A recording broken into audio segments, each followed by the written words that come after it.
ನಮಸ್ಕಾರ ಸರ್. ಜೆ.ಬಿ. ರಂಗಸ್ವಾಮಿ ಅವರಿಗೆ ನಮಸ್ಕಾರ. ಆದಿತ್ಯ ಲೋಕೇಶ್ ಯೂಟ್ಯೂಬ್ ಚಾನಲ್ ವೀಕ್ಷಕರಿಗೆ ಸುಸ್ವಾಗತ ಮತ್ತು ನಮ್ಮ ಜೆ.ಬಿ. ರಂಗಸ್ವಾಮಿ ಅವರು ಕೂಡ ನಮ್ಮ ಚಾನಲ್ಗೆ ಸುಸ್ವಾಗತ. ಬಹಳ ದಿನಗಳ ನಂತರ ಇವತ್ತು ಒಂದು ವಿಚಾರವನ್ನ ಮಾತಾಡಬೇಕಾಗಿದೆ. ಅದಕ್ಕೋಸ್ಕರವಾಗಿ ಇವತ್ತು ಜೆ.ಬಿ. ರಂಗಸ್ವಾಮಿ ಅವರ ಮನೆಗೆ ಬಂದಿದ್ದೀವಿ. ಸರ್, ಈಗ ಏನಾಗಿದೆ ಈಗ ಅಂದರೆ ನಮ್ಮ ಕರ್ನಾಟಕ ಚಲನಚಿತ್ರರಂಗದಲ್ಲಿ ಡಾಕ್ಟರ್ ರಾಜ್ಕುಮಾರ್ ಅವರು ಸುಮಾರು 200ಕ್ಕೆ ಚಿತ್ರಗಳನ್ನು ಮಾಡಿದ್ದಾರೆ. ಮಾಡಿದ್ರು ಕೂಡ ಅವರು ಯಾವುದೇ ರೀತಿಯ ಒಂದು ಹೆಚ್ಚಿನ ಹಿರಿಮೆ ಆಗಲಿ ಕೀಳಿರಿಮೆ ಆಗಲಿ ಏನು ಇಲ್ಲದೆ ಕೂಡ ಪ್ರಶಾಂತ ಸರೋವರ ಹೇಗಿರುತ್ತೋ ಹಾಗೆ ಅವರು ಜನತೆಗಳೊಂದಿಗೆ ಸಂಬಂಧ ಮಾಡಿಕೊಂಡು ಚೆನ್ನಾಗಿ ಒಳ್ಳೆಯ ಸಂಬಂಧ ಇಟ್ಕೊಂಡು ಚೆನ್ನಾಗಿದ್ರು. ಯಾವುದೇ ರೀತಿಯ ವಿರುದ್ಧ ಭಾವನೆ ಇಲ್ಲದೇನೆ ಅವರು ಚೆನ್ನಾಗಿ ಅಭಿನಯ ಮಾಡಿಕೊಂಡು ಜನತೆಗೆ ಕೂಡ ಸಂತೋಷ ಕೂಡ ಕೊಡ್ತಾ ಇದ್ರು. ಒಂದು ಒಳ್ಳೆಯ ಒಂದು ಜೀವನವನ್ನು ಕೂಡ ಮಾಡಿದ್ರು. ಆದರೆ ಈಚೆಗೆ ಅಂತ ಒಂದು ಮನೋಭಾವನೆ ಬಹಳ ಕಮ್ಮಿ ಆಗಿದೆ ಚಿತ್ರರಂಗದಲ್ಲಿ.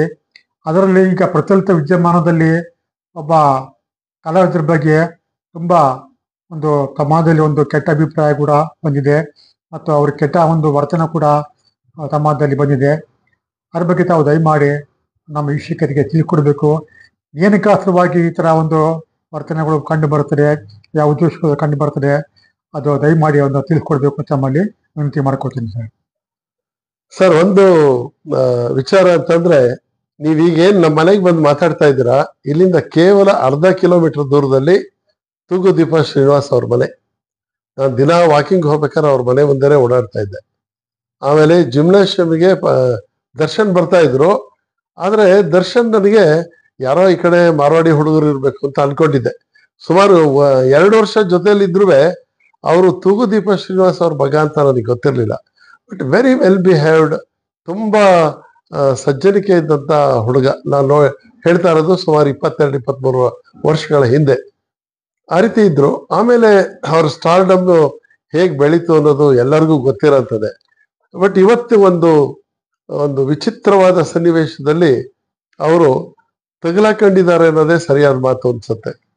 ಯಾಕೆ ಅಂತಂದ್ರೆ, ಇದು ಈಗಾಗಲೇ ಎಲ್ಲಾ ಟಿವಿಗಳಲ್ಲೂ 24 ಗಂಟೆನೂ ನಾನಾ ರೀತಿಯಲ್ಲಿ ಬಿತ್ತರಿಸಿ ಇದು ಏನ್ ನಿಜವಾಗಿ ನಡೆದಿರೋದೇನು, ಈ ಮನುಷ್ಯ ಇಷ್ಟೊಂದು ಕರಾಳ ಮುಖ ಹೊಂದಿರೋ ಅಂತ ವ್ಯಕ್ತಿನ, ಅಥವಾ ನಾವು ತೆರೆ ಮೇಲೆ ಕಂಡಂತ ವ್ಯಕ್ತಿಗೂ ಇಲ್ಲಿ ವ್ಯಕ್ತಿಗೂ ಅಜಗಜಾಂತರ ವ್ಯತ್ಯಾಸ ಇದೆಯಲ್ಲ, ಅಥವಾ ಈ ಮನುಷ್ಯ ಬೇಕಾದಷ್ಟು ಒಳ್ಳೆ ಕೆಲಸ ಮಾಡಿದ್ದಾನೆ, ಬ್ರ್ಯಾಂಡ್ ಅಂಬಾಸಿಡರ್ ಆಗಿ ಇದನ್ ಮಾಡ್ತಾನೆ, ಪ್ರಾಣಿ ಪ್ರಿಯ ಆಗಿರೋಂಥ ವ್ಯಕ್ತಿ, ಹೀಗೆಲ್ಲ ಇದೆ.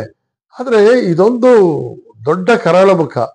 ಆದ್ರೆ ನಿಜವಾ ಅಥವಾ ಸುಳ್ಳ ಅಂತ ಅಂದ್ರೆ, ಈಗಾಗಲೇ ಪ್ರತಿದಿನ ಪ್ರತಿ ಹಂತದಲ್ಲೂ ಕೂಡ ವೈಜ್ಞಾನಿಕ ತಳಹದಿಯ ಮೇಲೆ ತನಿಖೆ ನಡೆದಿದೆ. ಹೀಗಾಗಿ ಅವರ ಪಾತ್ರ ಇರೋದು ಸ್ಪಷ್ಟ ಆಗಿದೆ. ಹೀಗಾಗಿ ಅದರಲ್ಲಿ ಎರಡನೇ ಮಾತೇ ಇಲ್ಲ. ಇದು ಮಾಡಿರಬಹುದೇ ಮಾಡಿಲ್ವೇ ಅನ್ನೋಂಥ ಪ್ರಶ್ನೆಗೆ ಈಗ ಯಾವ ಆಸ್ಪದನೂ ಇಲ್ಲ. ಹಾಗಿದ್ರೆ ಹೇಗೆ ಹೇಳ್ತೀರಾ ನೀವು? ನಿಜವಾಗಿ ಅವರು ಮಾಡಿರೋದೆಲ್ಲ ಸತ್ಯ ಅಂತ ನಾವು ನಂಬಬಹುದಾ? ಪತ್ರಿಕೆಯವರು ಬೇಕು ಅಂತೇನೆ ಈ ತರ ಮಾಡಿರ್ಬೋದಾ? ಮಾಧ್ಯಮದವರ ಸೃಷ್ಟಿಯಾಗಿರ್ಬೋದಾ ಅಂತಂದ್ರೆ, ಮಾಧ್ಯಮದವರ ಹೇಳಿಕೆಗಳಲ್ಲಿ ಕೆಲವು ಉತ್ಪ್ರೇಕ್ಷೆ ಕಾಣ್ಬೋದು. ಆದ್ರೆ ಸತ್ಯ ಅನ್ನೋದೊಂದು ಇದೆಯಲ್ಲ. ಯಾಕೆಂದ್ರೆ ಕೇಸು ರಿಜಿಸ್ಟರ್ ಆಗುತ್ತೆ, ಇವರಾಗೆ ಹೋಗಿ ಗವಿಗೆ ಒಳಗಡೆ ತಗಲಾಕೊಂಡಂತ ಒಂದು ವಿಚಾರ ಆಗೋಗುತ್ತೆ. ಇವ್ರ ಕಡೆಯವ್ರು ಹೋಗಿ 3 ಜನ ನಾವೇ ಕೊಲೆ ಮಾಡಿದ್ದು ಅಂತ ಹೇಳ್ತಾರೆ. ಹಾಗೆ ಅಂದಿದ ತಕ್ಷಣನೇ ಪೊಲೀಸ್ನವ್ರು ಇಟ್ಕೊಂಡು ಅವ್ರು 3 ಜನಕ್ಕೆ ತಗಲಾಕೊಳ್ತಾರೆ ಇರೋದು ಮೊದಲನೇ ಮೂರ್ಖತನದ ಪರಮಾವಧಿ. ಆ ರೀತಿ ಆಗಲ್ಲ. ಸರಿ ಆಯ್ತಪ್ಪ, ಯಾಕೆ ಮಾಡಿದೆ? ನೀವು ಏನೇ ಆಗ್ಲಿ, ಒಬ್ಬನ ಹೊಡೆದೆ ಅಥವಾ ಬಡದೆ ಅಂತ ಅಂದ್ರೆ ನಾನೇ ಬಂದು ಶರಣಾಗತಿ ಆದ್ರೂ ಯಾವ ಕಾರಣಕ್ಕಾಗಿ ಮಾಡಿದೆ? ಆಮೇಲೆ ಇವತ್ತಿನ ದಿನ ನಿಮ್ಗೆ ಗೊತ್ತಿದೆ, ಎಲ್ಲ ಮೊಬೈಲ್ ಇರುತ್ತೆ, ಇದೆಲ್ಲ ಇರುತ್ತೆ. ಹಾಗಾಗಿ ಅವನ ಕಾಲ್ ರೆಕಾರ್ಡ್ಸ್ ಎಲ್ಲ ತೆಗೆದ್ರೆ ಅವನ ಡೀಟೇಲ್ಸ್, ಅವ್ರ ಕನೆಕ್ಷನ್ಸ್ ಏನೇನು ಅಂತ ಗೊತ್ತಾಗುತ್ತೆ. ಆವಾಗ ಅವ್ರ 3 ಜನದ ಇದನ್ನ ಮೊಬೈಲ್ಗಳನ್ನ ಪರಿಶೀಲನೆ ಮಾಡಿದಾಗ ದರ್ಶನ್ ಅವ್ರಿಗೆ ಪದೇ ಪದೇ ಆ ಫೋನ್ಗಳು ಹೋಗಿರೋದು ಗೊತ್ತಾಗತ್ತೆ. ಅರೆ, ಈ ಪಾತ್ರಧಾರಿ ಯಾಕೆ ಇಲ್ಲಿ ಬಂದ್ರು? ಇದು ಪೊಲೀಸ್ನವರಿಗೆ ಬಂದಂತ ಮೊದಲನೇ ಪ್ರಶ್ನೆ. ಅಲ್ಲಿಂದ ತನಿಖೆ ಶುರುವಾಗ್ತದೆ. ಆಮೇಲೆ ಪೊಲೀಸ್ನವರು ವಿಧಾನದಲ್ಲಿ ಅವ್ರು ಏನ್ ಮಾಡ್ತಾರೆ, ಬಾಯಿ ಬಿಚ್ಚಿಸ್ತಾ ಹೋಗ್ತಾರೆ. ಆಮೇಲೆ ಅವರು ಏನೇನ್ ನಡೀತು ಅಂತ ಅನ್ನೋದನ್ನ ಹೇಳ್ತಾರೆ. ಅವ್ರು ಹೇಳಿದ ತಕ್ಷಣನೇ ಅದು ನಿಜ ಅಂತ ನಂಬ್ಕೊಳಕ್ಕಾಗಲ್ಲ. ಹಾಗಾಗಿ ನಡಿಯಪ್ಪ ಅದೆಲ್ಲೆಲ್ಲಿದೆ ಸ್ಪಾಟ್ ತೋರಿಸು ಅಂದಾಗ ಸ್ಪಾಟ್ ತೋರಿಸ್ತಾರೆ. ಎಲ್ಲಿ ಹೆಣ ಬಿದ್ದಿದೆಯೋ ಅಲ್ಲಿಂದ ಒಂದೊಂದೇ ಹೆಜ್ಜೆ ಹೋಗಿ ಎನ್ಕ್ವೈರಿ ಮಾಡಿದಾಗ ಅದರ ಸೂತ್ರಧಾರಿ ಯಾರು ಅಂತಂದ್ರೆ ದರ್ಶನ್ ಅನ್ನೋದು ಗೊತ್ತಾಗುತ್ತೆ. ಯಾಕೆ, ಕಾರಣ ಏನು, ಯಾವ ಕಾರಣಕ್ಕಾಗಿ ಮರ್ಡರ್ ಮಾಡಿದ್ರು ಇದು ಬರುತ್ತೆ. There should be an intention, ಬೇಕೇ ಬೇಕು. ಯಾವ ಕ್ರಿಮಿನಲ್ ಉದ್ದೇಶಕ್ಕಾಗಿ ಆ ಕೊಲೆ ನಡೀತು, ಸರಿ, ಅಲ್ಲಿ ಅದು ಎಲ್ಲರಿಗೂ ಗೊತ್ತಿರೋ ಅಂಥದ್ದೇ. ಆವಾಗ ಆತ ಮೃತ ರೇಣುಕಾ ಸ್ವಾಮಿ ಅಶ್ಲೀಲ ಮೆಸೇಜ್ಗಳನ್ನು ಕಳಿಸ್ತಾ ಇದ್ದ. ಅದು ಇವರ ಆಕ್ರೋಶಕ್ಕೆ ಕಾರಣ ಆಗುತ್ತೆ. ಅನೇಕ ಬಾರಿ ಅವರು ಅದನ್ನ ಅಕೌಂಟ್ನ ಇದು ಮಾಡಿದ್ರು ಕೂಡ, ಬ್ಲಾಕ್ ಮಾಡಿದ್ರು, ಇನ್ನೊಂದ್ಸರಿ ಮತ್ತೆ ಇನ್ಯಾವುದೋ ಬೋಲ್ದಿಂದ ಅವನು ಮತ್ತೆ ಕಳಿಸ್ತಾನೆ. ಹೀಗೆಲ್ಲ ಆಗಿ ಇವರ ಪವಿತ್ರ ಅವರ ಕಾರ್ ಡ್ರೈವರ್ ಅಲ್ಲ, ಆತ ಇನ್ನೊಂದು ಫೇಕ್ ಅಡ್ರೆಸ್ ಕ್ರಿಯೇಟ್ ಮಾಡಿಕೊಂಡು ಮತ್ತೆ ಮಾಡಿದಾಗ ಇವನು ಅಲ್ಲಿಗೂ ಕೂಡ ಇವನು ಮೆಸೇಜ್ ಕಳ್ಸಕ್ ಶುರು ಮಾಡ್ತಾನೆ. ಅಲ್ಲಿಗೆ ಅವನ ಚಿತ್ರದುರ್ಗ ಮೂಲದವನು ರೇಣುಕಾ ಸ್ವಾಮಿ ಅನ್ನೋದು ಗೊತ್ತಾಗುತ್ತೆ. ಹಾಗಿದ್ರೆ ರೇಣುಕಾ ಸ್ವಾಮಿ ಇಂಥವು ಅಶ್ಲೀಲ ಕರೆಗಳು ಬರ್ತಾನೆ ಇರ್ತವೆ. ಇಷ್ಟೊಂದು ಎನ್ರೇಜ್ ಆಗೋದಕ್ಕೆ ಏನು ಅಂತಂದ್ರೆ, ಆತನ ಮರ್ಮಾಂಗದ ಫೋಟೋ ಕಳಿಸಿ ಇವನೇ ದರ್ಶನ ಆಗ್ಬೇಕಾ, ನಾವೇನಾಗಲ್ವಾ ಅನ್ನೋ ರೀತಿ ಕೇಳ್ತಾನೆ. ಇದು ಎಂಥವ್ರಿಗೂ ರೊಚ್ಚಿಗೇಡ್ಸಂತದೆ. ನಾವು ಇಲ್ಲಿ ನೋಡ್ಬೇಕಾದ್ದು ಒಬ್ಬ ಹ್ಯೂಮನ್ ಬೀಯಿಂಗ್ ಆಗಿ ಹೇಗೆ ನಡೆಸ್ತಾರೆ ಅಂತ ಹೇಳಿ. ನಮಗೆ ಆಗ್ಲಿ ಯಾವನೋ ಒಬ್ಬ ಈ ತರ ಪ್ರಶ್ನೆ ಕೇಳಿದಾಗ ಅರೆ ನಾವು ನೋಡ್ತೀನಿ, ವಿಚಾರ ಮಾಡ್ತೀವಿ ಅಂತ ಕರೆಸಿದ್ದಾರೆ. ಮೇ ಬಿ ಸರ್, ಈಗ ನಾವು ಚರ್ಚೆ ಮಾಡ್ಬೇಕಾಗಿಂತ ವಿಚಾರ ಏನಪ್ಪಾ ಅಂದ್ರೆ, ಆ ಹುಡುಗ ಇದಾನಲ್ಲ ಅಂತ ಹೇಳಿ, ಅವನಿಗೆ ಇವೆಲ್ಲ ಬೇಕಿತ್ತ?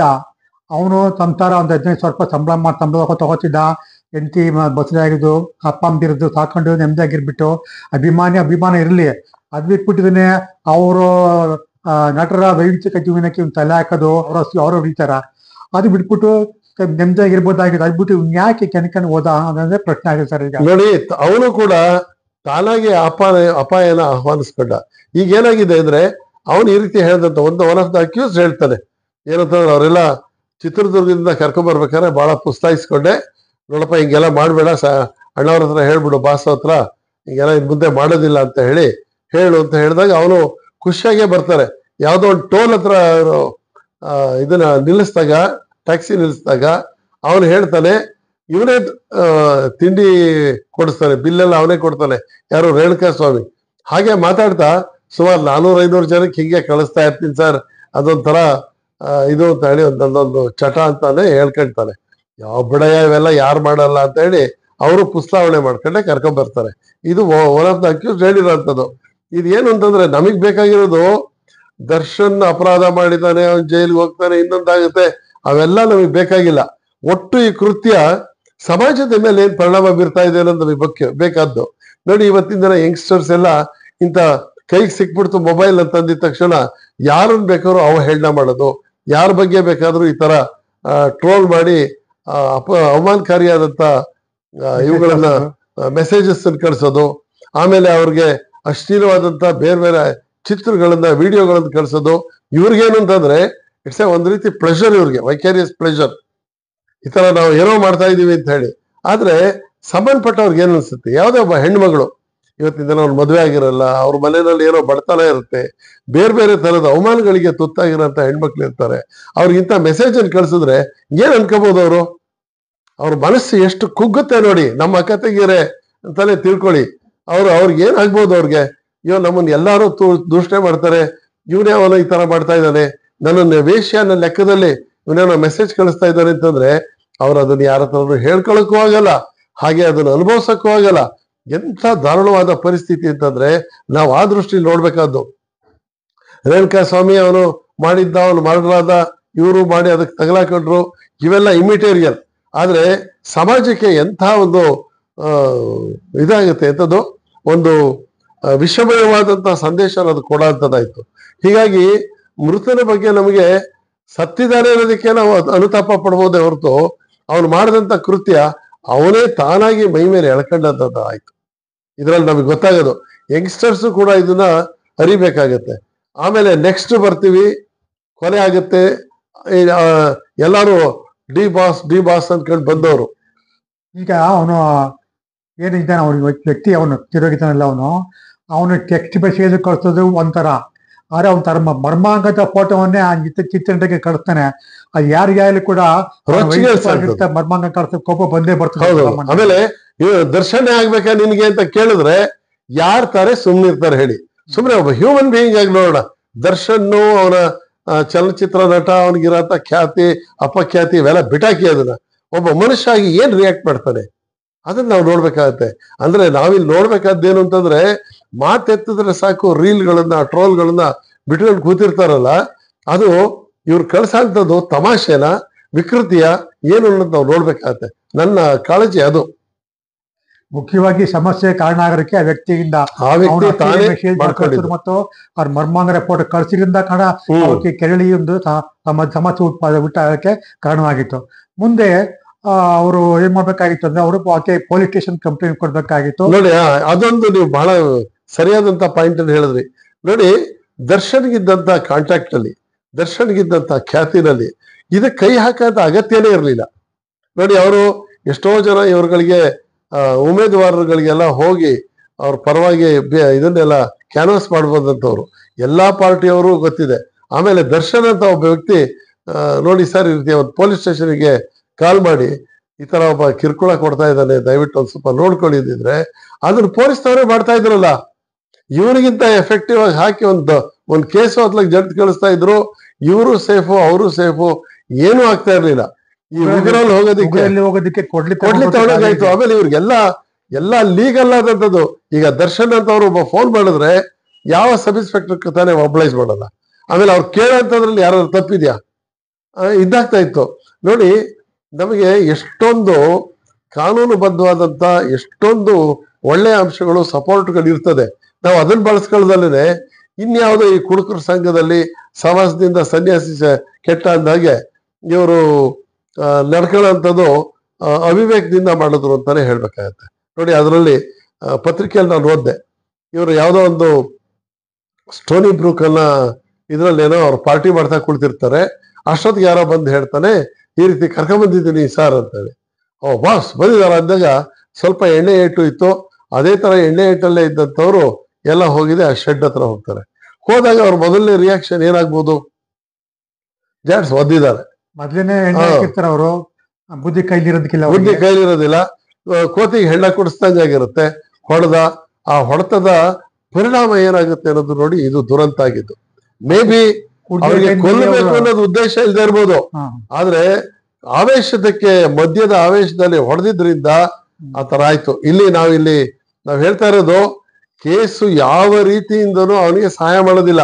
ಇವೆಲ್ಲ ನಾನ್ ಬೇರೆ ಏನಕ್ಕೆ ಮಾತಾಡ್ತಾ ಇದ್ದೀನಿ ಅಂತಂದ್ರೆ, ಸಮಾಜದ ಮೇಲೆ ಎಷ್ಟೊಂದು ದುಷ್ಪರಿಣಾಮ ಬೀರುತ್ತೆ. ಇಂಥದ್ದೊಂದು ಪ್ರಸಂಗದಲ್ಲಿ ನೀವು ಹೇಳ್ದಾಗೆ ಉಗ್ರಲ್ಲಿ ಹೋಗಂತದಕ್ಕೆ ಕೊಡ್ಲಿ ತಗೊಳ್ಳೋ ಅವಶ್ಯಕತೆನೇ ಇರಲಿಲ್ಲ. ಜಸ್ಟ್ ಒಂದು ಫೋನ್ ಕಾಲ್. ಇವ್ರು ಏನ್ ಮಾಡ್ಬೇಕು ಅಂತಿದ್ರೆ ಇದ್ರ ಹತ್ತಷ್ಟು ಎಫೆಕ್ಟಿವ್ ಆಗಿ ಅದು ಮಾಡ್ತಾ ಇದ್ರು ಪೊಲೀಸ್ನವರು. ಕಾನೂನು ಪ್ರಕಾರವಾಗಿ ನೋಡಿ, ಸಾರಲ್ಲಿ ಇದು ತರಕಾರಿ ಎಲ್ಲ ಬೇಯ್ತಾ ಇರುತ್ತೆ, ನೀವು ತಗೋಬೇಕು, ಏನ್ ಕೈ ಹಾಕಿ ತಗೊಳ್ತೀರಾ?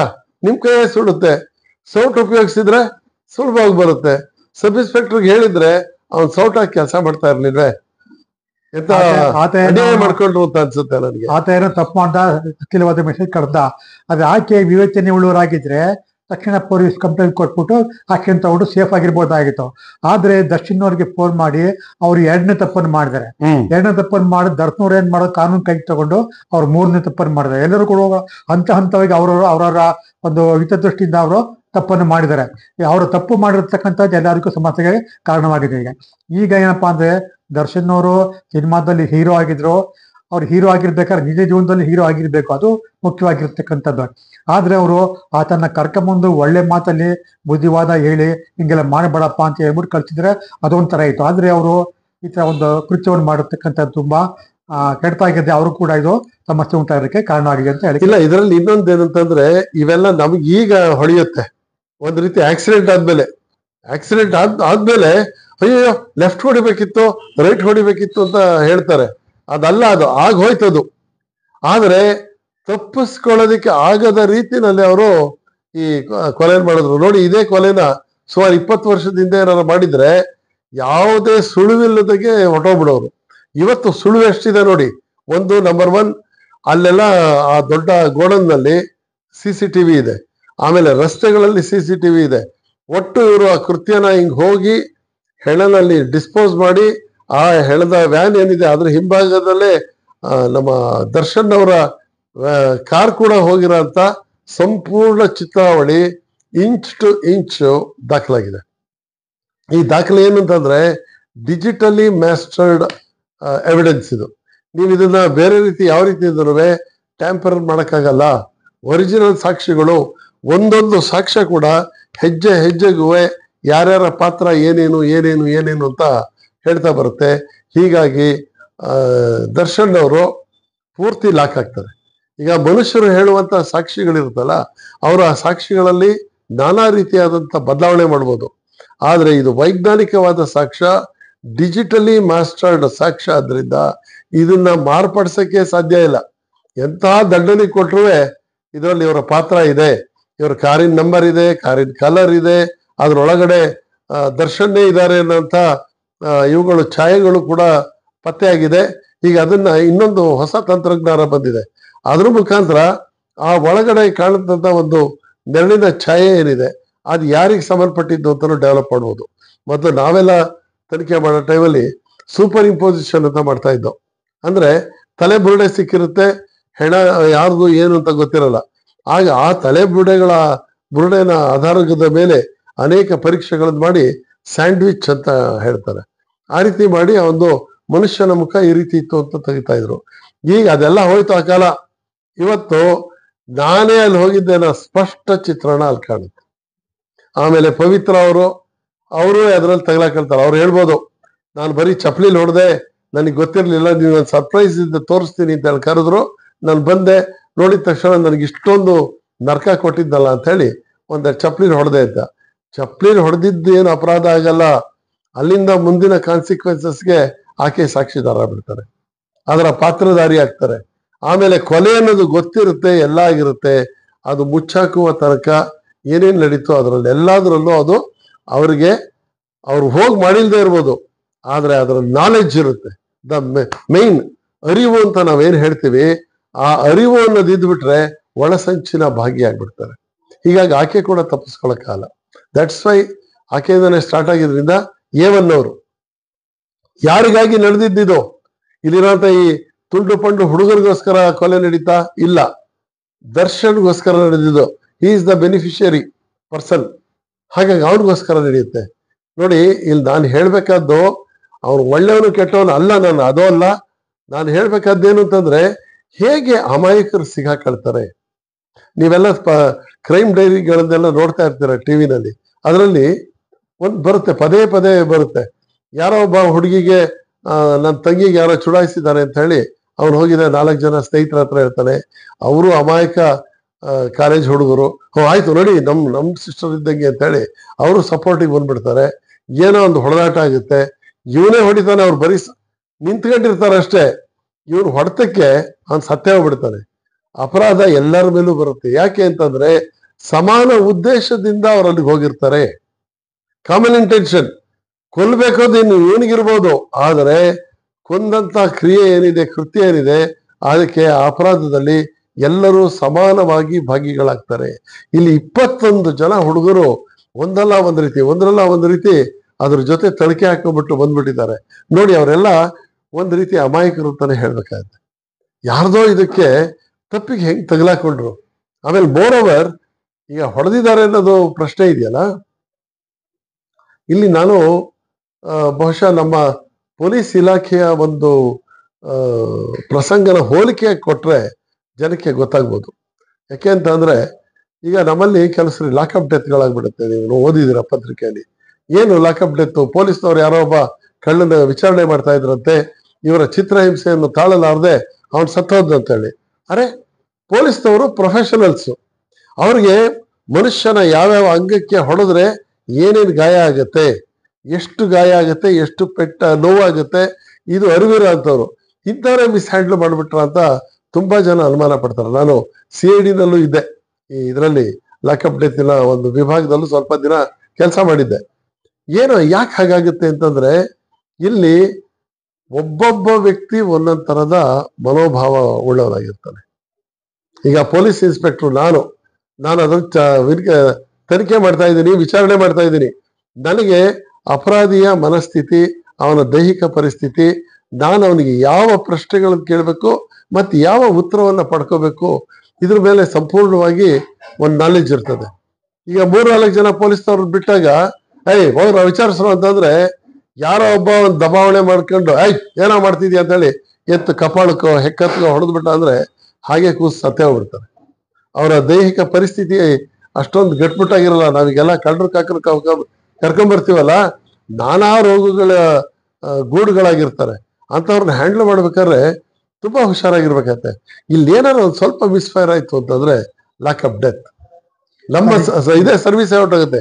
ಇಲ್ಲಿ ಅದೇ ತರದ್ದಾಗಿರೋದು. ಇಟ್ ಈಸ್ ದರ್ಶನ್ ಹೇಳಿದ್ರು 4 ಬಡದ್ರು ಹೋದ್ರು ಅನ್ನೋದು ಅವ್ರ ವರ್ಷನ್ನೇ ನಾವು ನಂಬ್ಕೊಂಡ್ರು, ಮುಂದಿನ ಘಟನಾವಳಿ ಏನಿದೆ, ಇವ್ರು ಕೈಗೊಂದು ತಲೆಗೊಂದು ತಟ್ಗೊಂದು ಹೊಡೆದಿದ್ದಾರೆ. ಯಾವನೋ ಒಬ್ಬ ಹಣ್ಣಿಂಗೆ ಹೇಗ್ ಮಾಡ್ತೀಯ ಅಂತ ಹೇಳಿ ಯಾವನೋ ಓದಿದ್ದಾನೆ, ಅದು ಯಾವ್ದೋ ಲಾರಿಗೆ ಏಟು ಬಿದ್ದಿದೆ, ಬಲವತ್ತರವಾದ ಏಟು, ಬರೀ ಅದೊಂದೇ ಏಟು ಸಾಕು ಅವನನ್ನ ಸಾಯಿಸೋದಿಕ್ಕೆ.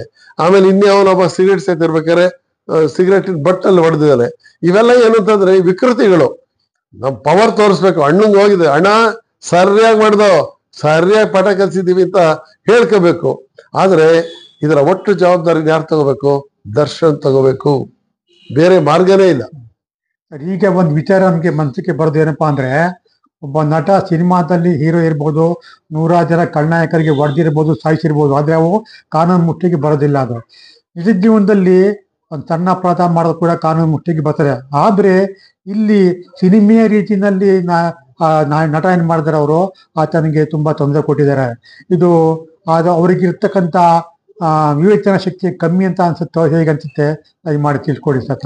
ನೋಡಿ, ಈಗಾಗಲೇ ನಾನು ಪತ್ರಿಕೆಗಳಲ್ಲೇ ಓದಿರೋ ಹಾಗೆ ದರ್ಶನ್ ಅವರು ಮೂಲತಃ ಬಹಳ ಒಳ್ಳೆ ಮನುಷ್ಯ, ಆದ್ರೆ ತೀವ್ರ ಮುಂಗೋಪಿ. ಆಮೇಲೆ ಈ ಎಕ್ಸೈಸ್ ಮಾಡ್ಕೊಂಡಂತವ್ರಿಗೆ ಕೆಲವು ಮಸ್ತಿಗಳಿರ್ತವೆ. ಏನದು ಅಂತ ಹೇಳಿದ್ರೆ ಹೊಡೆಯೋದು, ಒದ್ದೆ ಬಿಡೋದು, ಹೊಡೆಯಂತ ಜಾಗದಲ್ಲಿ ಒದ್ದು ಬಿಡೋದು, ಹೀಗೆ ಮಿಸ್ಹ್ಯಾಂಡಲ್ ಮಾಡಿ ಸುಮಾರು ಸರಿ ಅವರು ಆ ರೀತಿ ಫಜಿತಿಗಳಿಗೆ ಸಿಗಾಕೊಂಡಿದ್ದಾರೆ. ಮತ್ತೆ ಹೊಡೆದ್ಬಿಟ್ಟು ಆಮೇಲೆ ಅವ್ರಿಗೇನೋ ಒಂದಷ್ಟು ದುಡ್ಡ ಕಾಸ ಕೊಟ್ಟು ತಿಂಡಿ ಕೊಟ್ಟು ರಮಿಸಿ ಕಳಿಸಿರೋಂಥ ಪ್ರಸಂಗಗಳನ್ನ ನಾವು ಪತ್ರಿಕೆಯಲ್ಲಿ ಓದಿದ್ವಿ. ಇದು ಈ ಮನುಷ್ಯನಿಗೆ ಒಂದು ಗೊತ್ತಾಗ್ಬೇಕಿತ್ತು, ನಾನು ಕುಡ್ದಾಗ ನಾನು ಮನುಷ್ಯ ಆಗಿರಲ್ಲ, ನಾನು ಇದನ್ನ ಕಂಟ್ರೋಲ್ ಮಾಡ್ಕೋಬೇಕಿತ್ತು ಅನ್ನೋದು ಈಗಾಗಲೇ 10-12 ವರ್ಷದ ಹಿಂದೆನೆ ದರ್ಶನ್ ಅವ್ರಿಗೆ ಬರ್ಬೇಕಿತ್ತು. ಆದ್ರೆ ಅವಿವೇಕದ ಪರಮಾವಧಿ ಯಾವ ಮಟ್ಟಕ್ಕೆ ಹೋಯ್ತು ಅಂದ್ರೆ, ಅವರು ಕೂಡ ಈ ಒಂದು ಲಿವಿಂಗ್ ಡೇಂಜರಸ್ಲಿ ಅಂತ ಹೇಳ್ತಾರೆ, ಅಪಾಯ ಏನಿರ್ಲಿಲ್ಲ, ಇವ್ರು ಬದುಕ್ತಾ ಇದ್ದಂತ ರೀತಿನೇ ಅಪಾಯನ ತಂದುಕೊಳ್ಳೋ ರೀತಿ ನಡೀತು. ಹೀಗಾಗಿ ಅದರ ಫೈನಲ್ ಆಗಿ ಒಂಥರ ಜೆನಿತ್ ಅಂತ ಏನ್ ಹೇಳ್ತೀವಿ, ಉತ್ತುಂಗದ ಒಂದು ಇದರಲ್ಲಿ ಎಂಥದ್ದು ಸನ್ನಿವೇಶದಲ್ಲಿ ಅಪರಾಧಿಯಾಗಿ ಸಿಗಾಕೊಂಡ್ರು.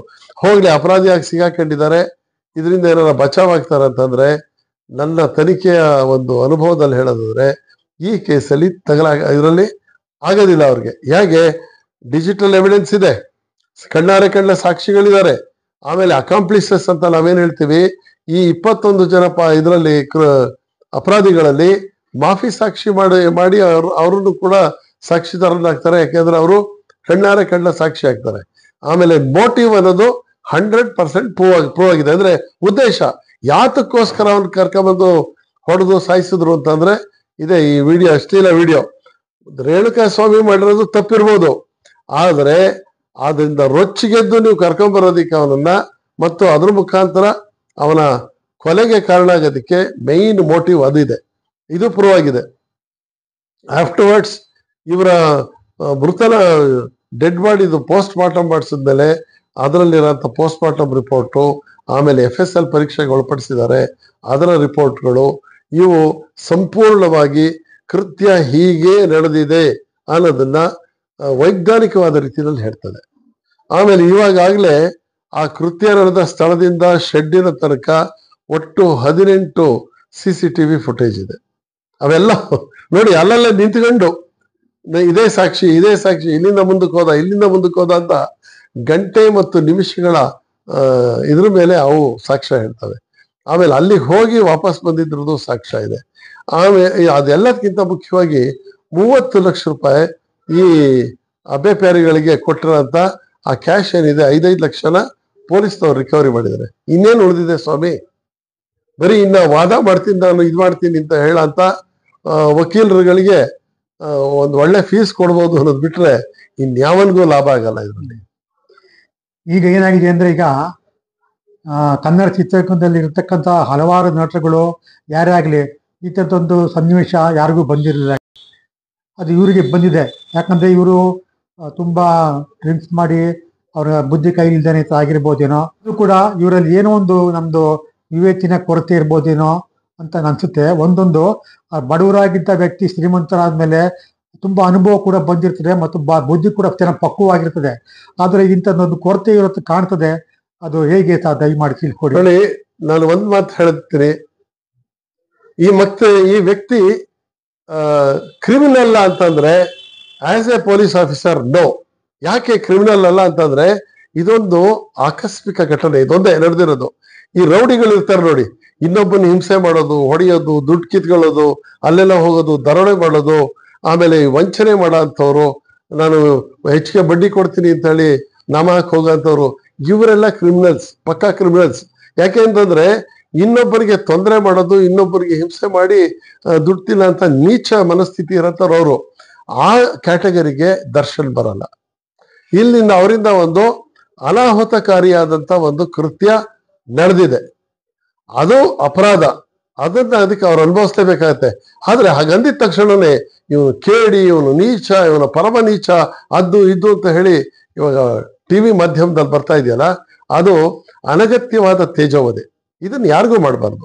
ನೋಡಿ, ಒಬ್ಬ ಸಿಗಾಕೊಂಡಿದ್ದ ನಿಜ, ಆದ್ರೆ ಅವನು ಆ ಥರದವನ ಮೊದ್ಲಿಂದನೂ ಹಾಗೇನಾ ಅಂದ್ರೆ ಅದಲ್ಲ. ಎಲ್ಲ ಮುಗ್ಗೋಪದಿಂದ ದುಡುಕಿನಿಂದ ಒಂದಷ್ಟು ಅವನು ಎಡವಟ್ಟುಗಳನ್ನು ಮಾಡ್ಕೊಂಡಿರ್ಬೋದು. ಆದ್ರೆ ಯಾರೇ ಒಬ್ಬನಿಗಾಗ್ಲಿ ಮೋಸ ಮಾಡಿರೋದಾಗ್ಲಿ, ಇನ್ನೊಬ್ರು ಕಿತ್ಕೊಂಡು ತಿಂದಿರೋದಾಗ್ಲಿ, ಅಥವಾ ಬೇರೆ ತರದ ಮೋಸ ಮಾಡಿರೋದಾಗ್ಲಿ ಅವರ ಬಗ್ಗೆ ಇಲ್ವೇ ಇಲ್ಲ.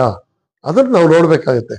ಒಬ್ಬ ಮನುಷ್ಯ ಈಗ ಗ್ರೀಕ್ ಟ್ರಾಜಿಡೀಸ್ ಅಲ್ಲಿ ಬರುತ್ತೆ, ಅವನು ಅತ್ಯಂತ ಉದಾತ್ತನಾದ ವ್ಯಕ್ತಿ ಆಗಿರ್ತಾನೆ ಎಲ್ಲಾ ವಿಚಾರದಲ್ಲೂ.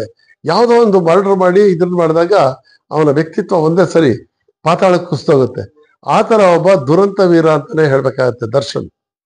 ಅವರ ಬೇರೆ ಕೆರಿಯರ್ ಇದ್ರಲ್ಲೆಲ್ಲ ನೋಡಿದಾಗ ಆತನನ್ನ ಸಂಭಾವಿತ ನಟ ಅಂತಾನೆ ಹೇಳ್ಬೇಕಾಗತ್ತೆ. ಯಾಕೆಂದ್ರೆ ಅವ್ ಕೆಲವು ಬಾರಿ ಹೇಳಿದಾಗ ನೇರ ಮಾತಿನ ವ್ಯಕ್ತಿ ಆತ.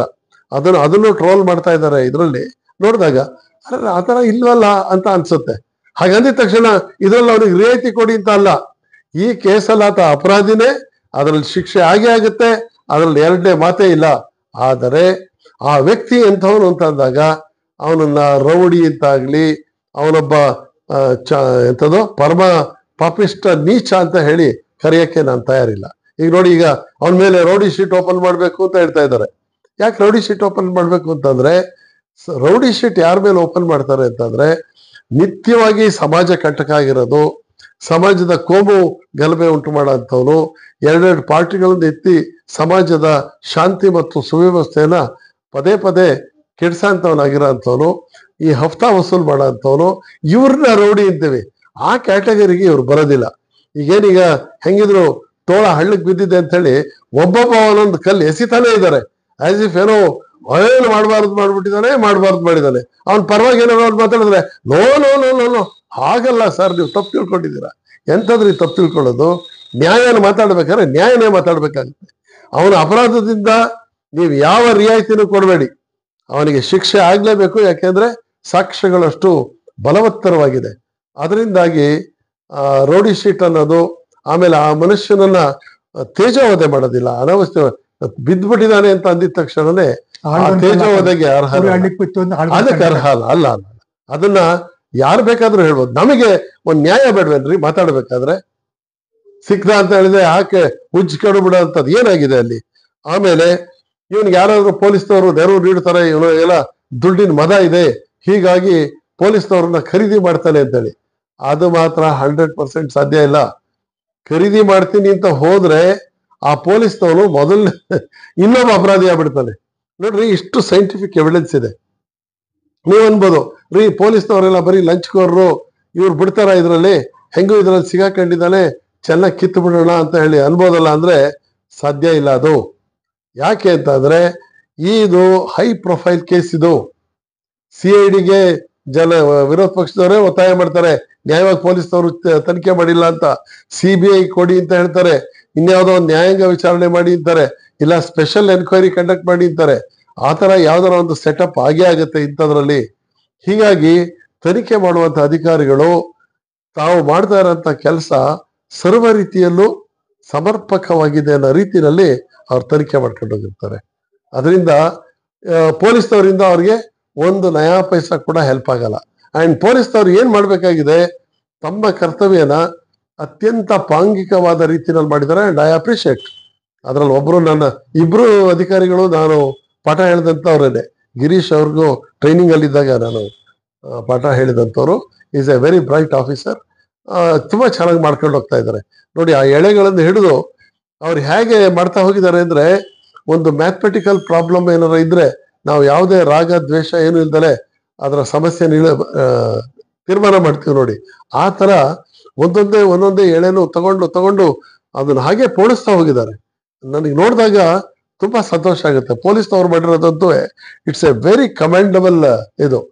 ಇನ್ನು ಅವ್ನಿಗೆ ಏನಾರ ನೆರವು ನೀಡಿದ್ದ ಯಾವ್ದಾರ ಪೊಲೀಸ್ ಅಧಿಕಾರಿ ಅಂದ್ರೆ, ಈಗಾಗಲೇ ಯಾರೋ ಒಬ್ರು ಸಬ್ ಇನ್ಸ್ಪೆಕ್ಟ್ರು ಅವ್ರಿಗೆ ಇಲ್ಲ ಅದ್ ಹಾಕಿ ಇದ್ ಹಾಕಿ ಅಂತ ಡೈರೆಕ್ಷನ್ ಕೊಟ್ರು ಅನ್ನೋದೇ ದೊಡ್ಡ ಅಪಾಧ್ಯ ಆಗಿದೆ.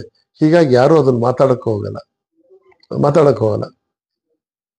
ಈಗ ಏನಪ್ಪಾ ಅಂದ್ರೆ, ಆಕೆ ಸಿನಿಮಾ ನಟಿ ಅವರು ದರ್ಶನ್ ಅವ್ರಿಗೆ ಫೋನ್ ಮಾಡಿದ್ರು. ದರ್ಶನ್ ಅವರು ಅವ್ರನ್ನ ಇಲ್ಲಿ ಕರ್ಸ್ಕೊಂಡ್ರು. ಸರಿ, ಏನು ಬುದ್ಧಿವಾದ ಹೇಳಿ ಅವನಿಗೆ ವಾರದ ಮಾಡಿ ಬಿಡ್ಬೋದಾಗಿತ್ತು.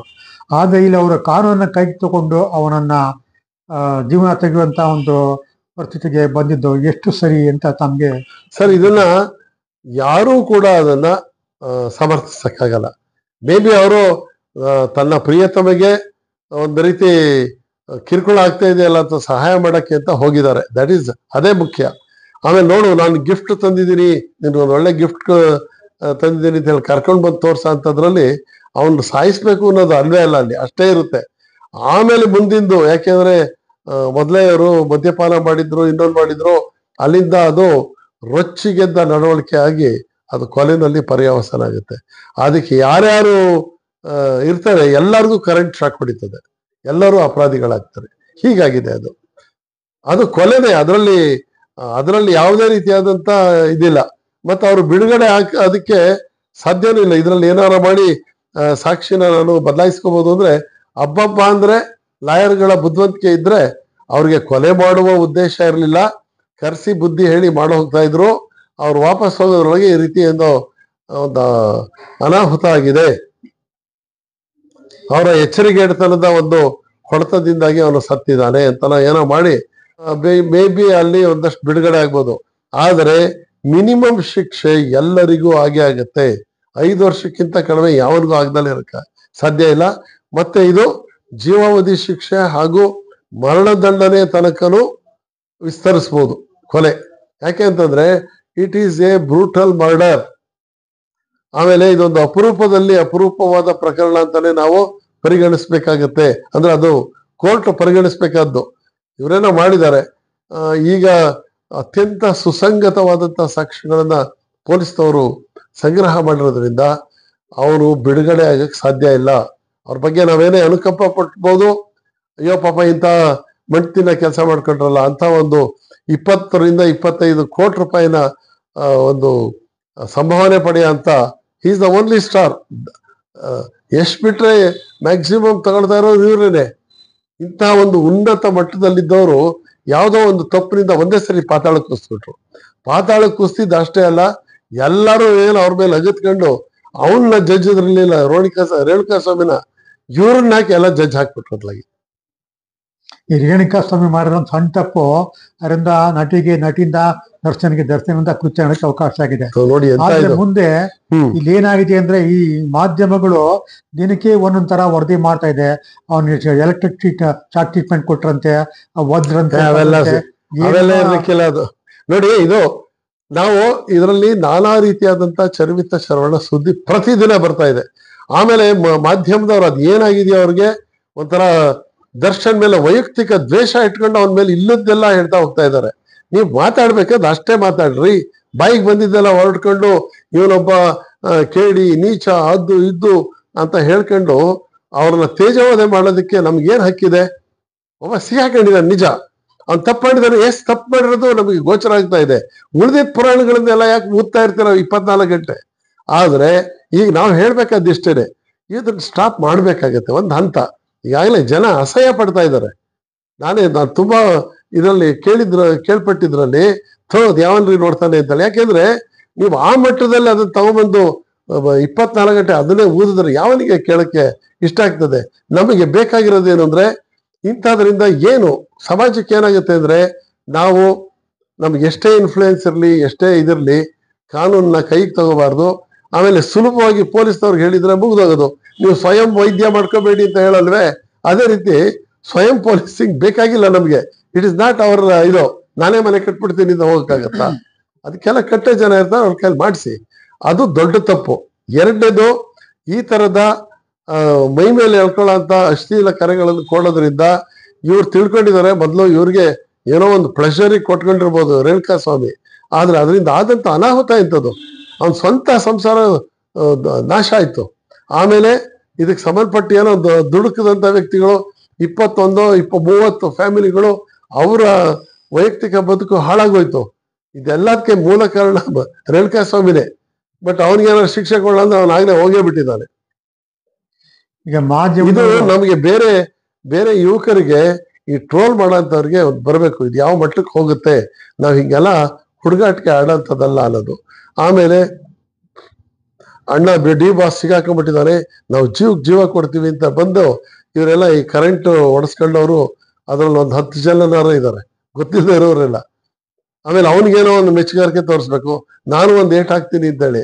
ಏಟ್ ಹೊಡೆದ್ರೆ ಅವ್ನಿಗೆ ಏನಾಗುತ್ತೆ, ತಡ್ಕೊಳ್ಳೋಷ್ಟು ಅವ್ನಿಗೆ ಶಕ್ತಿ ಇದೆಯಾ ಇಲ್ವಾ ಏನೂ ನೋಡ್ಲಿಲ್ಲ.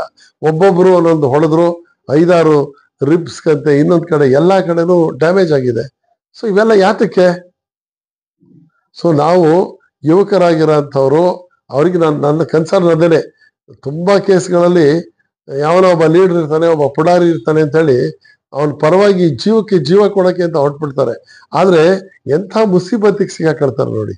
ತಮ್ಮನ್ನು ನಂಬಿರೋ ಅಂತ ತಂದೆ ತಾಯಿಗಳು ಕುಟುಂಬಕ್ಕೆ ಶಾಶ್ವತವಾದ ನೋವು ಕೊಡ್ತಾರೆ, ಇವರ ಸ್ವಂತ ಬದುಕನ್ನು ಹಾಳು ಮಾಡ್ಕೊಳ್ತಾರೆ. That should not be.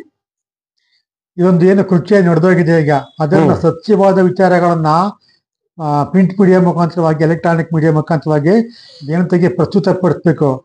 ಅದು ಬಿಟ್ಟುಬಿಟ್ಟು ಬೇರೆ ಬೇರೆ ಇಲ್ಲಿ ವಿಚಾರಗಳನ್ನ ಕಪೋಲ ಕಲ್ಪಿತ ವಿಚಾರಗಳನ್ನೇ ಪ್ರಕಟ ಮಾಡ್ತಾ ಇದ್ದಾರೆ. ಅದು ದಿನಕ್ಕೆ ನಮ್ಗೆ ನೋಡುಗವರಿಗೆ ಬಹಳ ಬೇಜಾರಾದ ಜೊತೆ ಇದು.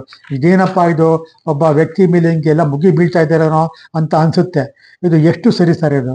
ಸರ್ ನಿಜವಾಗಿ ಒಬ್ಬ ವ್ಯಕ್ತಿ ಮೇಲೆ ಮುಗಿ ಬಿದ್ದಿರೋದು ಹೋಗ್ಲಿ. ಅವನು ಈಗ ಚಾರ್ಲ್ಸ್ ಶೋಭರಾಜ್ ಅಂತವನು ಇದೇ, ಅವನು ಯಾರಿದು ಈ ಮುತ್ತಪ್ಪ ರೈ ಈ ತರದವ್ರೆಲ್ಲ ಇದಾರಲ್ಲ ಗ್ಯಾಂಗ್ಗಳು, ಅವ್ರೆಲ್ಲವೂ ದೊಡ್ಡ ದೊಡ್ಡ ಕ್ರೈಮ್ಗಳನ್ನ ಮಾಡಿ, ಕೊಲೆಗಳನ್ನ ಮಾಡಿ, ಈ ತರದ್ದೆಲ್ಲ ಇದ್ದಂಥವು. ಅವನ್ ಬೇಕಾದ್ರೆ ನೀವು 4 ಹೇಳಿ ಸ್ವಾಮಿ, ಯಾವ್ಯಾವ್ದ ಕೆಲ್ಸಕ್ಕೆ ಬಾರದ್ದೆಲ್ಲನೂ ತಗೊಂಡ್ಬಂದು ಅವರು ಕೊಳಕಾಗಿ ಚಿತ್ರಿಸೋದ್ರಲ್ಲಿ ನಿಮ್ಗೆ ಏನ್ ಲಾಭ ಸಿಗುತ್ತೆ? ಹೋಗ್ಲಿ, ಅವನು 25-30 ಕೋಟಿ ಸಂಭಾವನೆ ತಗೊಳ್ಳಂತ ಒಬ್ಬ ನಟನ ಪರಿಶ್ರಮ ನೀವು ಪೂರ್ತಿ ಸರ್ವನಾಶ ಮಾಡಿದ್ರಿ ಇದೊಂದು ತಪ್ಪಿಗಾಗಿ. ಮೇ ಬಿ ಕೋರ್ಟ್ ಏನಾದ್ರು ತೀರ್ಮಾನ ಮಾಡುತ್ತೋ ಗೊತ್ತಿಲ್ಲ. ಮೇ ಬಿ ಕೋರ್ಟ್ ಇಲ್ಲ ಇದರಲ್ಲಿ ಇವನ ನೇರ ಹಸ್ತಕ್ಷೇಪ ಇಲ್ಲ ಅಂತ ಬಿಡುಗಡೆ ಮಾಡಿದ್ರೆ ಅವನ ಇದು ವ್ಯಕ್ತಿತ್ವನ ಪೂರ್ತಿ ಡ್ಯಾಮೇಜ್ ಆಗೋಯ್ತಲ್ಲ. ಆಮೇಲೆ ಯಾರೋ ಕೇಳ್ತಾ ಇದ್ರು, ಈಗೆಲ್ಲ ಇಷ್ಟೆಲ್ಲ ಆಗಿದೆಯಲ್ಲ, ಇವೊಂದು ಕೋಟಿ ಮಾನನಷ್ಟ ಮೊಕದ್ದಮೆ ಹಾಕ್ಬಾರ್ದ ಅಂದ್ರೆ, ಕೋಟಿ ಮಾನನಷ್ಟ ಮೊಕದ್ದಮೆ ಈಗ ಯಾಕೆ ಹಾಕ್ಬೇಕು?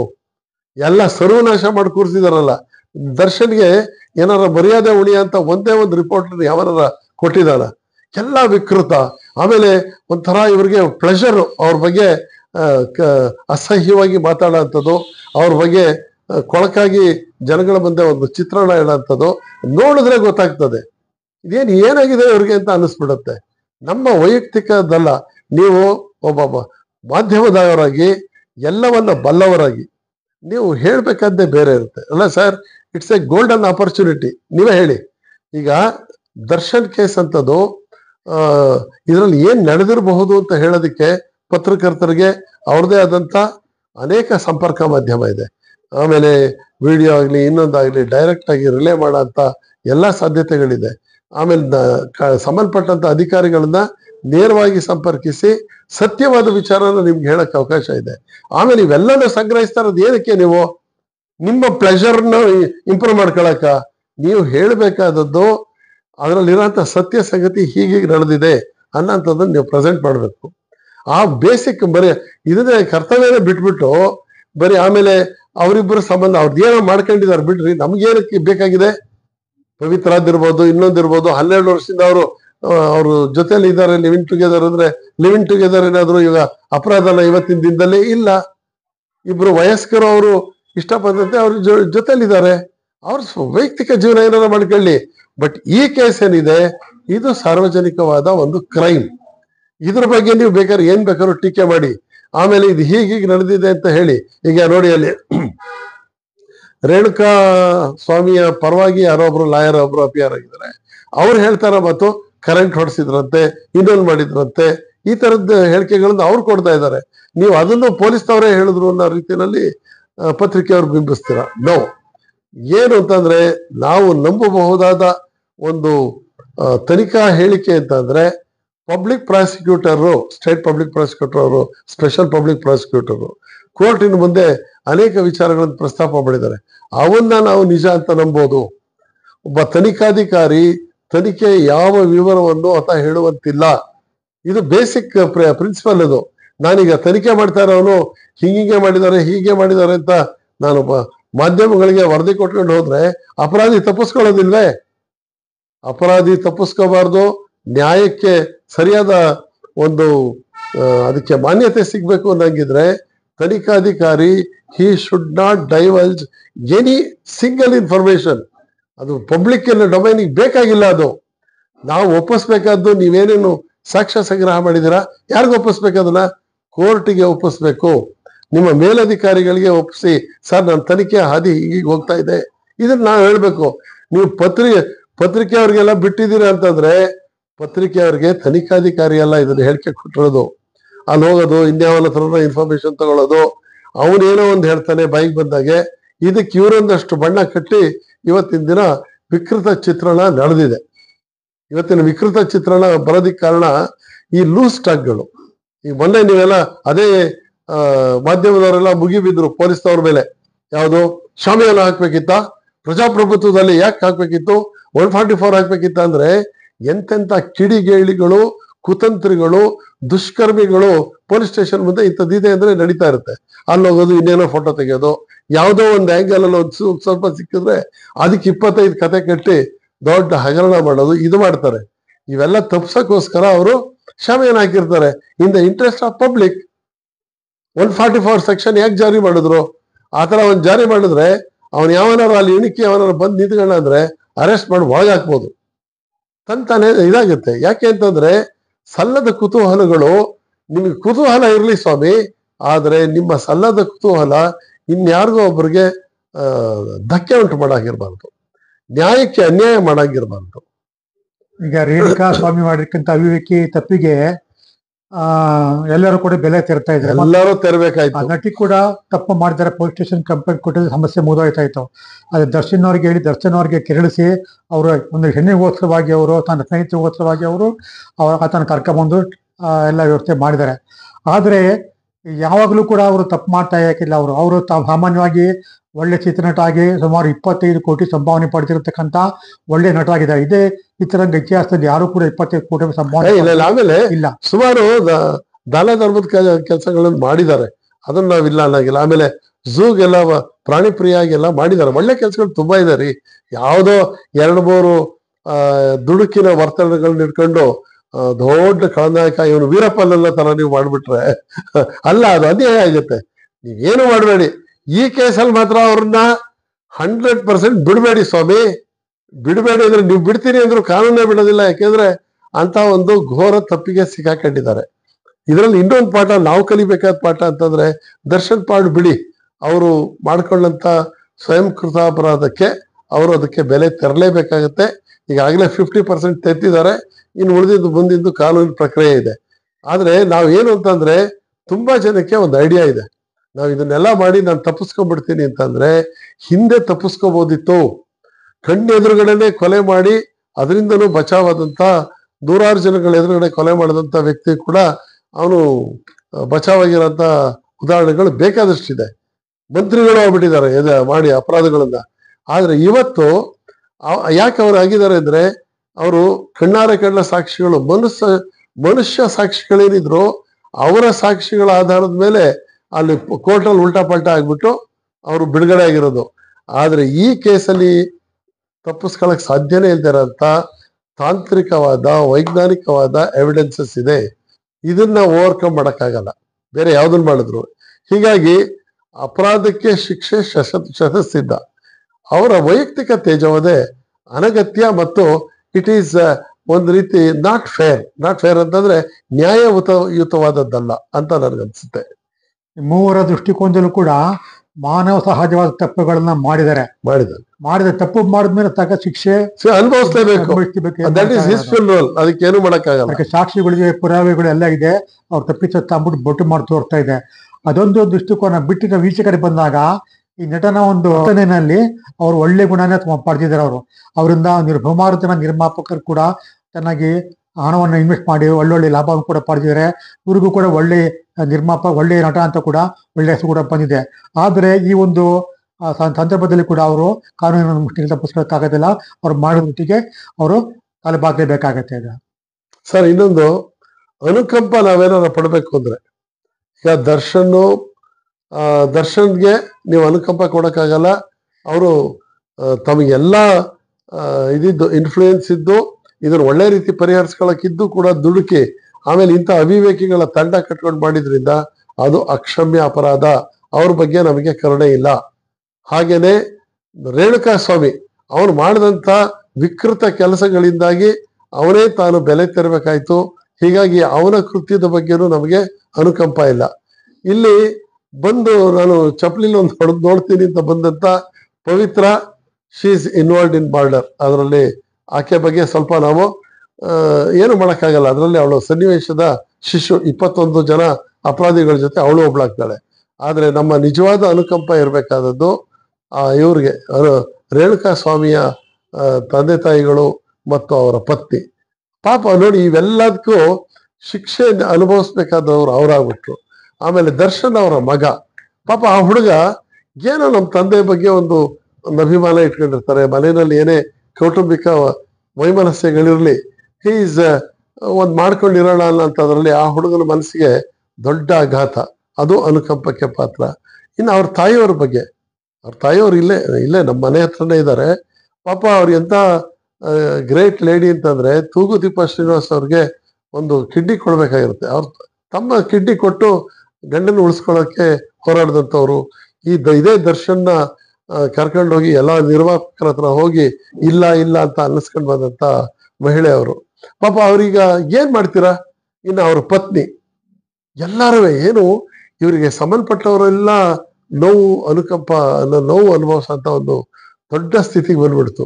ಹೀಗಾಗಿ ನಾವು ಮಾಡೋ ಅಂತ ಯಾವುದೋ ಒಂದು ಅಪರಾಧಿಕ ಕೃತ್ಯ ಸಮಾಜದ ನೀತಿ ನಿಯಮಗಳು ಕಾನೂನು ಕಟ್ಟಳೆಗಳಿಗೆ ನಾವೇನಾದ್ರು ಮೀರಿದ್ರೆ ಏನೇನು ಅನಾಹುತ ಆಗುತ್ತೆ ಅನ್ನೋದಕ್ಕೆ ಇದು ಪಾಠ ಆಗ್ಬೇಕು. ಈ ಮಾಡಿದ್ರು ಅವರು ಅದು ಅನುಭವಿಸ್ಕೊಳ್ತಾರೆ. ಬಟ್ ನಮ್ಮಂಥವ್ರಿಗೆ ಇದು ಪಾಠ ಆಗ್ಬೇಕಾಗತ್ತೆ. ಅರೆ ಇಂಥವೆಲ್ಲ ಏನಾರ ಮಾಡಕ್ ಹೋದ್ರೆ ನಾವ್ ಇದರಿಂದ ಬಚಾವಕ್ ಆಗಲ್ಲ, ಇಷ್ಟೆಲ್ಲ ದುಷ್ಪರಿಣಾಮ ಆಗುತ್ತೆ ಅಂತ ಆ ಪಾಠ ಕಲ್ತ್ಕೊಂಡ್ರೆ ಐ ಥಿಂಕ್ ಇವತ್ತು ನೀವು ಮಾಡ್ತಾ ಇರೋಂಥ ಒಂದು ಕಾರ್ಯಕ್ರಮ ಸಾರ್ಥಕ ಅಂತ ಅನ್ಸ್ಕೊಳ್ತೇನೆ. ಇದೊಂದು ವಿಡಿಯೋವನ್ನು ಸುಮ್ಮನೆ ಚರ್ಚೆ ಹೊತ್ತಾಗಿ ಮಾಡಿರೋದು, ಯಾರ ವಿರುದ್ಧವಾಗಿ ಆಗಲಿ ಯಾರ ಪರವಾಗಿಯೂ ಅಲ್ಲ. ಅದು ಸಮಾಜಕ್ಕೆ ಏನ್ ನಡೀತಿದೆ ಅದನ್ನ ವಿಶ್ಲೇಷಣೆ ಮಾಡಿ ಅದು ಯಾವ್ದು ಒಳ್ಳೇದು ಯಾವ್ದು ಕೆಟ್ಟದು ಅಂತ ತೋರಿಸ್ತೀವಿ ಅಷ್ಟೇ ಹೊರತು ಯಾರ ಪರವಾಗಿ ಆಗಲಿ ಯಾರ ವಿರುದ್ಧವಾಗಿ ಕೂಡ ಮಾಡಿಲ್ಲ. ದಯಮಾಡಿ ಸ್ಪೋರ್ಟಿವ್ ಆಗಿ ಒಂದು ವಿಡಿಯೋವನ್ನು ತೆಗೆದುಕೋಬೇಕು, ತಮ್ಮ ಚಿಂತನೆಗೆ ತಾವು ಹಚ್ಚಿಕೋಬೇಕು ಅಂತ ಹೇಳ್ತಾ ಈ ಒಂದು ನಮ್ಮ ಸಂದರ್ಶನ ಕಾರ್ಯಕ್ರಮಕ್ಕೆ ಮುಕ್ತಾಯ ಹೇಳ್ತೀನಿ. ನಮ್ಮ ಆದಿತ್ಯ ಲೋಕಿ ಯೂಟ್ಯೂಬ್ ಚಾನಲ್ ಹಾಗೆ ನಮ್ಮ JB ರಂಗಸ್ವಾಮಿ ಅವರು ಹಲವಾರು ಎಪಿಸೋಡ್ಗಳು ಕೊಟ್ಟಿದ್ದಾರೆ. ಈಗಲೂ ಕೂಡ ಒಂದು ಪ್ರಚಲಿತ ವಿದ್ಯಮಾನಕ್ಕೆ ಸಂಬಂಧಪಟ್ಟಂಗೆ ಒಂದು ಚರ್ಚೆಯನ್ನು ಕೂಡ ಮಾಡಿದ್ವಿ. ದಯಮಾಡಿ ಈ ಚರ್ಚೆ ನಮ್ಗೆ ಇಷ್ಟವಾಗಿದ್ರೆ ದಯಮಾಡಿ ನಮ್ಮ ಆದಿತ್ಯ ಲೋಕಿ ಯೂಟ್ಯೂಬ್ ಚಾನಲ್ಗೆ ಲೈಕ್ ಮಾಡಿ, ಶೇರ್ ಮಾಡಿ, ಸಬ್ಸ್ಕ್ರೈಬ್ ಮಾಡಿ. ನಮಸ್ಕಾರ. ನಮಸ್ತೆ. ಈ ಕಾರ್ಯಕ್ರಮ ಆದಿತ್ಯ ಲೋಕಿ ಯೂಟ್ಯೂಬ್ ಚಾನಲ್ನಿಂದ ಪ್ರಸಾರವಾಗಿರ್ತಕ್ಕಂಥದ್ದು. ಈ ಕಾರ್ಯಕ್ರಮ ನಿಮ್ಗೆ ಇಷ್ಟವಾಗಿದ್ದರೆ ಇಲ್ಲಿ ಕಾಣ್ತಾ ಇರತಕ್ಕಂಥ QR ಕೋಡ್ಗೆ ನಿಮ್ಮ ಸಹಾಯಧನವನ್ನು ದಯಮಾಡಿ ಕಳಿಸಿಕೊಟ್ಟು ಪ್ರೋತ್ಸಾಹಿಸಬೇಕಂತ ತಮ್ಮಲ್ಲಿ ವಿನಂತಿ ಮಾಡಿಕೊಡ್ತೀನಿ.